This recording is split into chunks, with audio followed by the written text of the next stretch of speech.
ابراہیم کی آل کو کیوں چنا؟ ابراہیم علیہ السلام جد انبیاء ہیں، دونوں بیٹے تھے اسماعیل اور اسحاق۔ اسحاق علیہ السلام کی اولاد میں 4000 لگاتار نبی ہوئے ہیں، اور اسماعیل علیہ السلام کی اولاد میں نبی اکرم صلی اللہ علیہ وسلم ہوئے ہیں۔ دونوں بیٹوں کو نبوت ملی، دونوں میں آگے نبی پیدا ہوئے، اس لیے ان کی آل کو چنا۔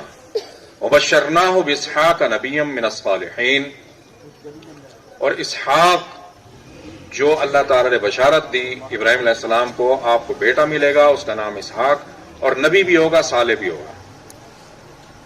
ومن وراء اسحاق یعقوب، اور اس کے بعد یعقوب کی بھی بشارت دی، باپ بیٹا پوتا، یہ 3 نام لگاتار آئے ہیں۔ بیٹے کی اولاد میں سے ابراہیم علیہ السلام کو چنا، ان کے بیٹے کی اولاد کو نبوت دی، بیٹے کا نام بھی آیا، ومن وراء اسحاق یعقوب، اور پوتے کا نام بھی آیا۔ تو اس طرح اللہ تعالیٰ نے آل ابراہیم کو چنا بیٹے کے حوالے سے۔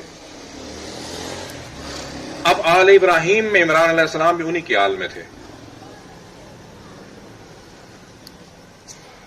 عمران علیہ السلام نے، وہ دنیا سے جا چکے تھے، ان کی گھر والی نے دعا کی، اللہ تعالیٰ نے دعا قبول فرمائی۔ آدم و نوح و آل ابراہیم و آل عمران علی العالمین، تمام جانوں میں ذریتم بعضها من بعض، جو ایک کے بعد دوسرے کی اولاد تھی، انہی کی اولاد تھی۔ عمران علیہ السلام جو تھے ابراہیم علیہ السلام کی اولاد میں تھے، ذریتم بعضها من بعض، واللہ سمیع علیم، اللہ سنتے ہیں جو تم دعا مانگتے ہو، جو تم باتیں کرتے ہو، اللہ تعالیٰ جانتے ہیں۔ اب عمران علیہ السلام کو کیسے چنا؟ عمران علیہ السلام کی گھر والی نے دعا کی، رب انی نذرت لک ما فی بطنی محررا، اے اللہ جو میرے پیٹ میں ہے، عمران علیہ السلام دنیا سے جا چکے ہیں، میں اس کو آپ کی نظر کرتی ہوں، اللہ تعالیٰ اس کو آپ میری نظر کو قبول فرما لیں۔ اس وقت کی شریعت میں یہ جائز تھا کہ بچوں کو نظر کر دیتے تھے اللہ کی خدمت کے، کہ یہ دین کا کام ہی کرتے رہیں۔ تو اللہ تعالیٰ نے قبول فرمایا، انہوں نے دعا فرمائی، تو جب پیدا ہوا انہوں کا خیال تھا کہ بیٹا پیدا ہوگا، تو جب پیدا ہوئے تو بیٹی پیدا ہوئی، انی وضعتھا انثی، یہ کیا ہوا؟ یہ تو بچی پیدا ہو گئی، اور اس کو جو ہے نظر کو وہ مانیں گے نہیں، جو اس وقت کے رائب تھے، کلیسا والے مانیں گے نہیں، تسلیم نہیں کریں گے، تو اللہ تعالیٰ نے ان کے دل میں ڈال دیا، انہوں نے قبول فرمایا۔ وَلَيْسَ الذَّكَرُ كَالْأُنثىٰ وَاللَّهُ أَعْلَمُ بِمَا وَضَعَتْ، اللہ تعالیٰ نے جواب دیا کہ اللہ جانتے ہیں جو آپ نے پیدا کیا، اللہ کو پتہ ہے، اللہ کی مرضی سے ہی پیدا ہوا ہے، اللہ کی مرضی کے بغیر پیدا نہیں ہوا۔ اب یہاں 2 باتیں ہیں، واللہ اعلم بما وضعت، جو آپ نے وضع کیا، پیدا کیا، اللہ وہ جانتے ہیں۔ جو چیز پیدا ہوتی ہے وہ حجم میں، شکل میں ہوتی ہے، وہ بھی اللہ تعالیٰ جانتے ہیں۔ اب یہیں بات آئی منافقین کی، جو چیز پیدا ہوئی، حضرت مریم پیدا ہوئی، وہ نظر آ رہی تھی۔ اب عالم اللہ نے دوسری جگہ بھی فرمایا ہے، کئی جگہ ہے قرآن کریم میں، اذا جاءک المنافقون، یہ منافق آ کے آپ کو کیا کہتے ہیں؟ قالوا نشہد انک لرسول اللہ، یہ آپ کو آ کے کہتے ہیں کہ آپ اللہ کے رسول ہیں، ہم گواہی دیتے ہیں۔ سینے پہ ہاتھ رکھ کے منافقین کہتے تھے حضور کو، قالوا نشہد، یہ گواہی دیتے ہیں، انک لرسول اللہ، یہ آپ اللہ کے رسول ہیں۔ اللہ تعالیٰ نے جواب دیا وہی بات، اللہ یعلم انک لرسول، اللہ جانتے ہیں کہ آپ اللہ کے رسول ہیں، اللہ کے علم میں ہے۔ جو حجم میں، کیفیت میں پیدا ہوا، ظاہری انسانی شکل میں، وہ بھی اللہ جانتے ہیں۔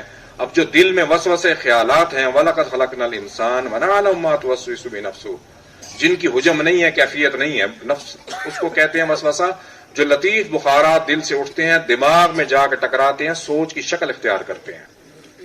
تو اللہ تعالیٰ فرماتے ہیں کہ میں نے تمہیں پیدا کیا، جو تمہارے دل سے خیالات اٹھتے ہیں، بخارات تمہارے دماغ میں جا کے ٹکراتے ہیں، سوچ بنتے ہیں، اس سوچ بننے سے پہلے مجھے معلوم ہے کہ کیا جا رہا ہے، تو اللہ تعالیٰ اس کو ختم کر دیتے ہیں۔ تو وہ بھی اللہ تعالیٰ جانتے ہیں۔ اب اللہ نے جواب دیا، واللہ یشہد، اللہ گواہی دیتے ہیں، ان المنافقین لکاذبون، یہ منافق جھوٹے ہیں، دل سے آپ کو نبی نہیں مانتے۔ تو انسان کو کھڑا ہونا چاہیے صاف، یا دوستی یا دشمنی، یہ درمیان والا جانا کیا جب تماشا ہے کہ منافقت کو مصلحت کہتے ہیں، اب منافقت جو ہے نا مصلحت بن گئی ہے کہ مصلحت سے کام لینا چاہیے. اللہ کو صاف بات پسند ہے. قولوا قولا سدیدا، اللہ نے فرمایا صاف اور سیدھی بات کرو اور سیدھے راستے پر چلو. تو اللہ تعالیٰ وہ بھی جانتے تھے جو پیدا ہوا. وَلَيْسَ الذَّكَرُ كَالْأُنثَىٰ، ایسی بچی جس طرح کی ہوئی، کوئی لڑکا بھی ایسا نہیں ہوگا جو میں اس کو عزت دوں گا. اللہ نے فرمایا وَإِنِّي سَمَّيْتُهَا مریم، اور اس کا نام رکھا مریم. اب مریم کی والدہ نے دعا کی وَإِنِّي أُعِيذُهَا، میں پناہ میں دیتی ہوں اس کو آپ کی، وَذُرِّيَّتَهَا، اس کی ذریت کو جو اس سے اولاد پیدا ہوگی اس کی آپ کی پناہ میں دیتی ہوں شیطان سے، وہ محفوظ رہے. وَذُرِّيَّتَهَا مِنَ الشَّيْطَانِ الرَّجِيمِ. اب یہاں فرق ہے، اگر آپ اعوذ باللہ پڑھیں گے اعوذ باللہ من الشیطان الرجیم، تو اعوذ کا معنی ہے پناہ پکڑنا، مانگنا، طلب کرنا، حاصل کرنا، کہ اللہ میں آپ کی پناہ پکڑتا ہوں یا پکڑتی ہوں، پناہ مانگتا ہوں. جب اعیذ پڑھیں گے تو اپنے آپ کو آپ کی پناہ میں دیتا ہوں، اپنے آپ کو آپ کے سپرد کرتا ہوں، دونوں ٹھیک ہے. دعا ہے اعوذ باللہ العلی العظیم من شر حاسد ومن شر ہمزات الشیاطین واعوذ بک رب ان یحضرون. اے اللہ میں آپ کو اپنے آپ کو آپ کے سپرد کرتا ہوں، کس چیز سے؟ حاسدوں کے شر سے، حاسدوں کے شر سے آپ مجھے اپنی پناہ میں لے لیں. ومن شر ہمزات الشیاطین، یہ شیطانوں کے شر سے. اعوذ باللہ السمیع العلیم من الشیطان الرجیم، شیطان مردود سے اپنے آپ کو آپ کی پناہ میں دیتا ہوں، آپ مجھے پناہ میں لے لیں، یہ میرے قریب آئیں یا مجھ سے ڈرائیں.